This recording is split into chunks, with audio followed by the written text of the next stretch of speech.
안녕하세요. 커브드콜을 집요하게 파고 있는 럭키 여행입니다. 커브드콜을 안 해본 사람은 있어도 한 번만 해본 사람은 없다고 생각합니다. 제가 바로 그렇습니다. 오늘은 이 주제로 얘기해 보도록 하겠습니다. 커브드콜을 한 번도 해보지 않는 사람들이 가장 흔하게 하는 얘기들은 커브드콜은 원금이 녹는다. 기초자산보다 수익률이 낮다. 그럴 바에 기초자산에 투자하는 게 낫다. 제 살 깎아먹는 투자다. 하락할 땐 똑같이 하락하고 상승할 땐 적게 상승한다. 반면에 커버드콜을 직접 투자해본 사람들의 말은 다릅니다. 투자 안정성을 높여주는 좋은 수단이다. 하락장 횡보장에서 이것만큼 든든한 것이 없다. 배당 성장주도 좋지만 이것 또한 잘 쓰면 좋다. 월 100만원 현금 흐름 만드는 것이 생각보다 어렵지 않다입니다. 저는 커브드콜에 푹 빠져 있습니다. 왜냐하면 한 번쯤은 여러분도 이런 꿈을 가지고 있을 겁니다.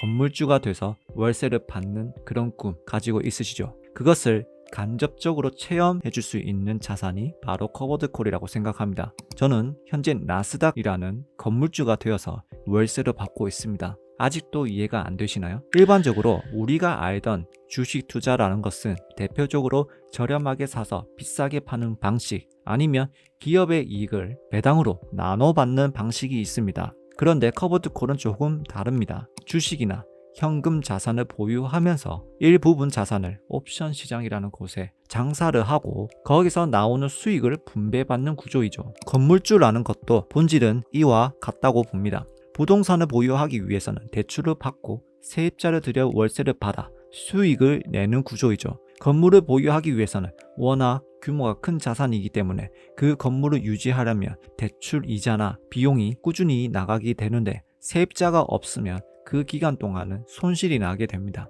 또 부동산 경기가 안 좋다 하면 건물의 가격도 떨어질 수 있습니다. 커브드콜 역시 옵션 거래 과정에서 손실이 발생할 수 있습니다. 투자자에게 약속된 분배금을 지급하기 위해 자본을 깎아 분배금을 지급하는 경우가 생기면서 손실이 나게 됩니다. 결국 자산을 보유하고 그 자산에서 현금 흐름을 만들어낸다는 점에서 유사한 구조라고 볼 수 있습니다. 다만 건물주는 생각보다 많은 금액이 필요하지만 커브드콜은 다소 적은 금액이라도 그것을 누릴 수가 있습니다. 그리고 굳이 대출도 필요하지 않고 투자 금액 대비 월 0.7%에서 1% 정도 현금 흐름을 만들 수가 있는 거죠. 자, 일반적으로 건물주는 아무나 될 수가 있는 게 아니죠. 건물을 사려면 큰 자금이 필요합니다. 커브드콜은 적은 금액으로도 건물주처럼 월 현금 흐름을 만들 수가 있습니다. 그래서 저는 안 할 이유가 없다는 거예요. 하지만 늘 말씀드리지만 좋다고 해서 몰빵하면 안 됩니다. 커브드콜은 월세와 비슷한 성격을 가진 자산이지 자산을 폭발적으로 키워주는 자산이 아닙니다. 다만 폭발적으로 성장할 수 있는 자산을 마음 편히 장기간으로 투자할 수 있게 현금 흐름을 만들어준다는 것이죠. 예를 들어 지수 ETF 100%에 투자하는 것보다 지수 ETF 50%, 커브드콜 50% 비중을 가져간다면 지수는 저렴할 때 사고 그 이후로 비싸져야 나의 자산이 크게 상승하지만 커브드콜은 시장이 좋든 나쁘든 그 시장 상황에 맞게 꾸준히 분배금을 지급하기 때문에 내가 열심히 피땀 흘려서 번 돈으로 자산을 모아가는 것이 아니라 건물주, 월세처럼 분배금을 받아 그 분배금을 우상향할 수 있는 자산에 투자해서 모아갈 수 있습니다. 부동산 투자도 마찬가지예요. 갭 투자나 경매만 하는 사람과 기본적으로 든든한 건물을 보유하고 월세를 받으면서 추가로 갭 투자 경매를 하는 사람과 과연 이 둘 중에서 누가 더 심리적으로 안정감을 느낄 수 있을까요? 월세를 꾸준히 받는 사람은 갭 투자나 경매를 시작하고도 잘 안 되는 경우가 오더라도 월세라는 버팀목이 있기 때문에 심리적 압박은 상대적으로 적을 수밖에 없습니다. 월세 덕분에 시장이 좋지 않더라도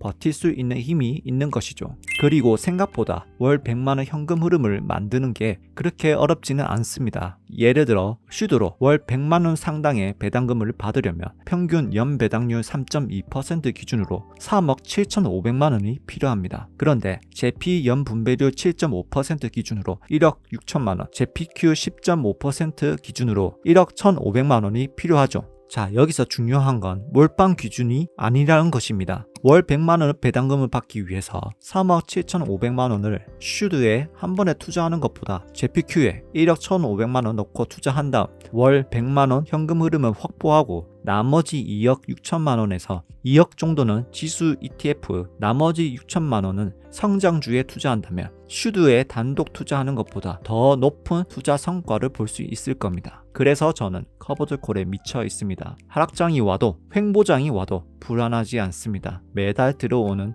확실한 현금 흐름을 가지고 있으니까요. 앞으로 투자 트렌드가 많이 바뀔 것이라고 생각해요. 그게 바로 커버드콜입니다. 건물주가 되려는 목표보다는 커버드콜을 활용해서 매달 안정적인 현금 흐름을 만들고 조금 더 여유롭고 균형 있는 삶을 추구하는 방향이 새로운 트렌드가 되지 않을까라고 생각합니다. 여러분들은 어떻게 생각하시나요? 댓글을 달아주시면 감사하겠습니다. 이번 영상을 시청해주셔서 감사합니다. 모두 미국 주식으로 럭키 여행이 되시길 바랍니다. 감사합니다.